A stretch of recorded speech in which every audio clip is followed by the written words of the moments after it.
월급날 아침 통장에 찍힌 숫자를 보며 잠시나마 세상을 다 가진 것 같은 든든한 기분을 느껴보신 적 있으신가요? 하지만 그 짜릿한 기쁨도 잠시뿐입니다. 며칠 지나지 않아 신용카드 대금, 통신비, 교통비, 그리고 내가 언제 신청했는지도 가물가물한 각종 구독료들이 줄줄이 빠져나갑니다. 그러고 나면 내 통장은 다시 앙상한 뼈대만 남은 텅장이 되어버리죠. 직장인이라면 누구나 격하게 공감하실 겁니다. 저 역시 사회초년생 시절 매달 이 허탈한 돈의 릴레이를 겪으며 한숨을 쉬었습니다. 아침 일찍 일어나 10,000원 지하철을 타고 그렇게 열심히 일했는데 도대체 내 피 같은 돈은 다 어디로 증발해버린 걸까요? 오늘 우리는 바로 이 불편한 미스터리를 풀고 밑빠진 독 같던 통장을 단단한 부의 금고로 바꾸는 아주 현실적이고 확실한 첫걸음에 대해 깊이 있게 이야기해보려 합니다. 우리가 돈을 모으지 못하는 가장 큰 심리적 이유 중 하나는 바로 우리 손안에 있는 스마트폰입니다. 소셜미디어를 열면 친구들은 매주 호캉스를 가고 고급 오마카세를 먹으며 새롭게 산 명품을 자랑합니다. 이런 모습들을 매일 보다 보면 나도 모르게 이 정도는 다들 하고 사는구나 라는 착각에 빠지게 됩니다. 남들만큼은 살아야 한다는 압박감, 즉 포모 증후군이 우리의 지갑을 서서히 갉아먹는 것이죠. 하지만 화면 속 그들의 화려한 일상이 그들의 통장 잔고를 증명해주지는 않습니다. 화려한 소비 뒤에 가려진 카드 할부금과 마이너스 통장의 진실은 아무도 SNS에 올리지 않으니까요. 남들의 하이라이트 영상과 나의 비하인드씬을 비교하며 소중한 월급을 낭비하지 마세요. 화면 밖에 진짜 내 삶을 직시해야 할 때입니다. 하루 종일 직장 상사에게 시달리고 녹초가 되어 퇴근하는 길, 우리는 스스로에게 속삭입니다. 오늘 하루도 고생한 나를 위해 이 정도 선물은 괜찮아. 그리고는 평소라면 쳐다보지도 않을 비싼 배달 음식을 시키거나 충동적으로 온라인 쇼핑을 결제해버립니다. 스트레스를 핑계로 한 이 달콤한 보상 심리는 사실 우리의 미래를 담보로 현재의 기분을 사는 행위입니다. 뇌과학적으로 보면 돈을 쓸 때 우리 뇌에서는 쾌락 호르몬인 도파민이 분비됩니다. 순간적인 짜릿함을 위해 내일의 안정감을 팔아넘기는 셈이죠. 하지만 결제 버튼을 누른 후 밀려오는 일시적인 만족감은 결코 오래가지 않습니다. 오히려 다음 달 카드 명세서를 마주할 때의 스트레스가 배가 되어 돌아오죠. 진정한 보상은 소비가 아니라 흔들리지 않는 내일을 만드는 것입니다. 지금 당장 눈을 감고 부자를 떠올려 보세요. 어떤 모습이 그려지시나요? 로고가 크게 박힌 옷을 입고 스포츠카를 타는 모습인가요? 미국의 유명한 금융심리학자 모건 하우절은 그의 저서에서 이렇게 말했습니다. 부란 눈에 보이지 않는 것이다. 우리가 거리에서 보는 값비싼 차와 명품 가방은 그 사람이 부자라는 증거가 아니라 그 물건을 사기 위해 그만큼의 돈을 잃었다는 명백한 증거일 뿐입니다.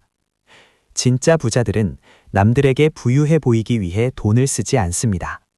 그들은 돈을 아껴 자산을 사고 그 자산이 다시 돈을 벌어오게 만드는 시스템을 구축합니다. 남들에게 보여주기 위한 가짜 부자의 껍데기를 벗어던질 용기가 필요합니다. 겉으로 빛나는 삶 대신 통장 속의 숫자가 묵묵히 나를 지켜주는 진짜 부자의 길을 선택하셔야 합니다. 그렇다면 이 악순환의 고리를 끊기 위해 우리는 무엇을 해야 할까요? 복잡한 재무제표 분석이나 어려운 주식 투자 기법을 배우라는 것이 아닙니다. 자본주의 생존의 제1원칙, 바로 나 자신에게 먼저 지불하라입니다. 대부분의 사람들은 월급이 들어오면 쓸 돈을 다 쓰고 남은 돈을 저축하려 합니다. 하지만 단언컨대 쓰다 남은 돈이라는 것은 세상에 존재하지 않습니다. 돈의 흐름을 완전히 뒤집어야 합니다. 월급이 들어오자마자 내가 목표한 저축액을 다른 통장으로 먼저 이체하세요. 그리고 남은 돈으로만 한 달을 살아내는 겁니다. 처음에는 숨이 막히고 팍팍하게 느껴질 수 있습니다. 하지만 이 작은 순서의 변화가 당신의 인생을 완전히 뒤바꿔 놓을 가장 강력한 마법의 시작입니다. 인간의 의지력은 배터리와 같아서 퇴근 시간이 되면 거의 방전되어 버립니다. 피곤한 상태에서 오늘은 돈을 쓰지 말아야지 라고 결심해봤자 10중 8구 실패하고 맙니다. 그렇기 때문에 저축은 의지력으로 하는 것이 아니라 시스템으로 하는 것입니다. 가장 쉬운 방법은 급여일 다음날 저축 통장으로 무조건 돈이 빠져나가도록 자동이체를 설정해 두는 것입니다. 내 눈에서 안 보이면 내 마음에서도 멀어집니다.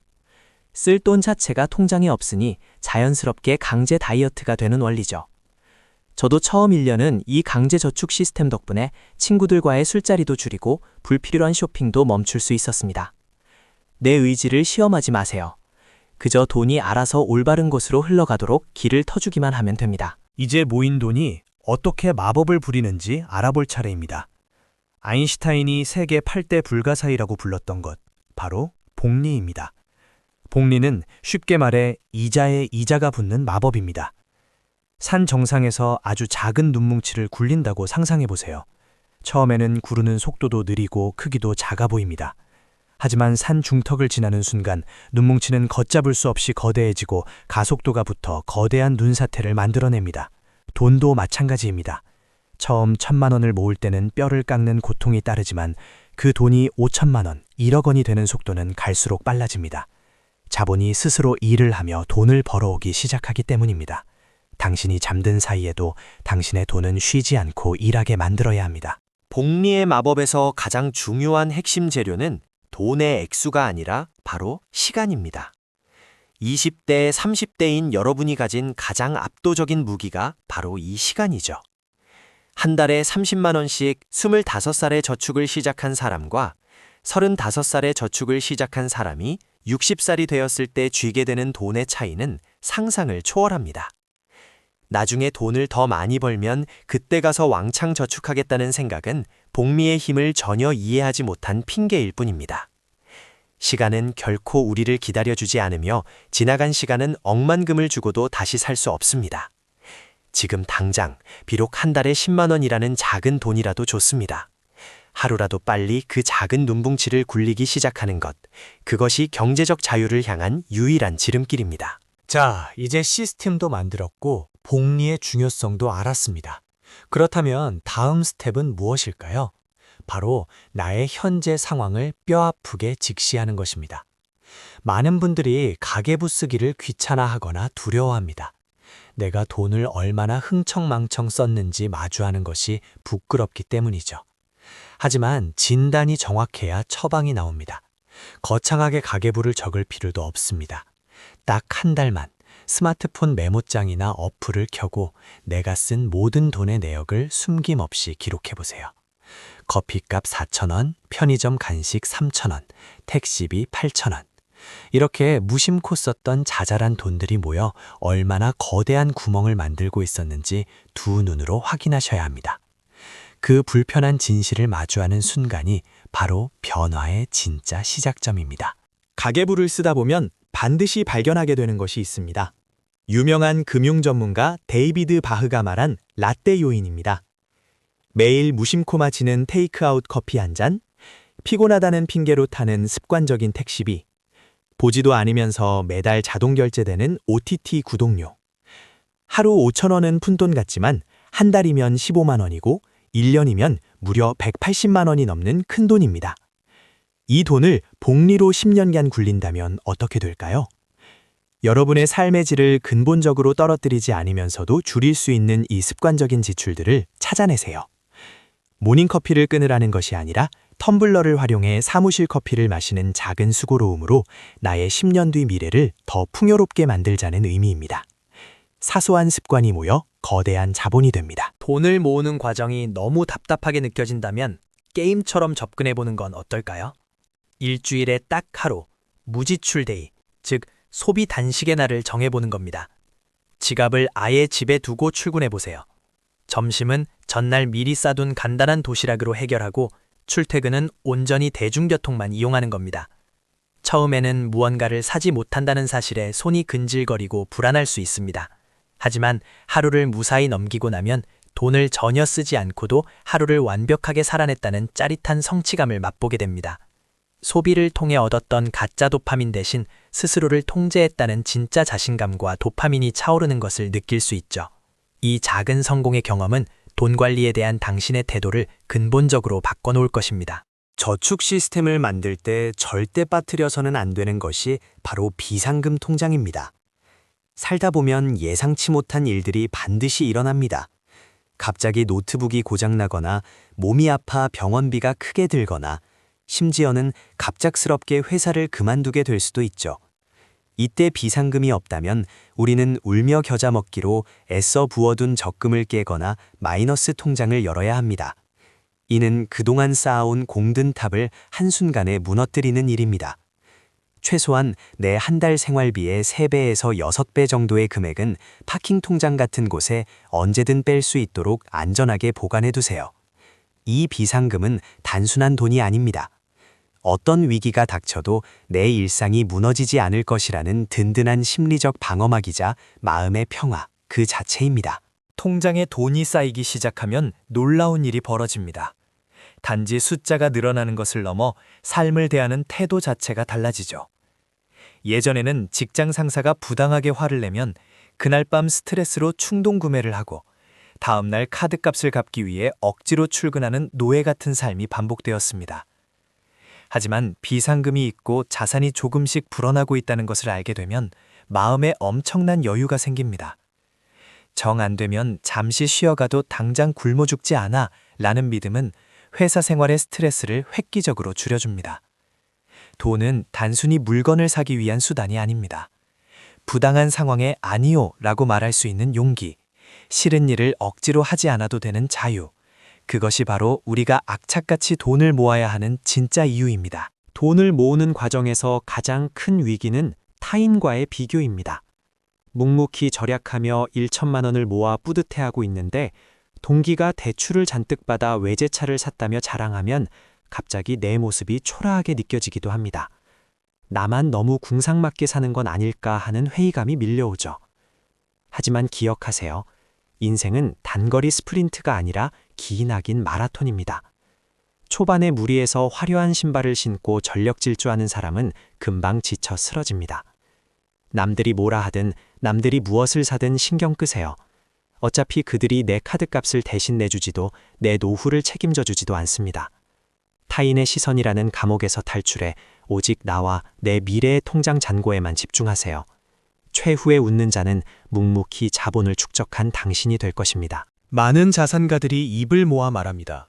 가장 모으기 힘든 돈은 첫 1,000만 원이라고요.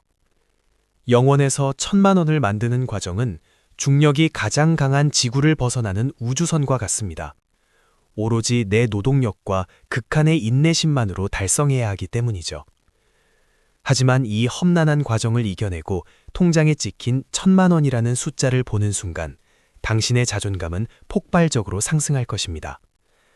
나도 마음먹으면 해낼 수 있는 사람이구나라는 이 강렬한 성취감은 앞으로 1억, 10억을 모으는 가장 강력한 원동력이 됩니다. 첫눈을 뭉치는 것이 가장 손실이고 힘들지만 한번 단단하게 뭉쳐진 눈주먹은 이후로는 수월하게 굴러가는 법입니다. 그 위대한 첫눈을 뭉치는 작업을 오늘 당장 시작하시길 바랍니다. 종잣돈을 모으는 동은 절대 잊지 말아야 할 것이 하나 있습니다. 바로 경제와 투자에 대한 공부입니다. 돈을 맹목적으로 모으기만 하다 보면 지치기 쉽습니다.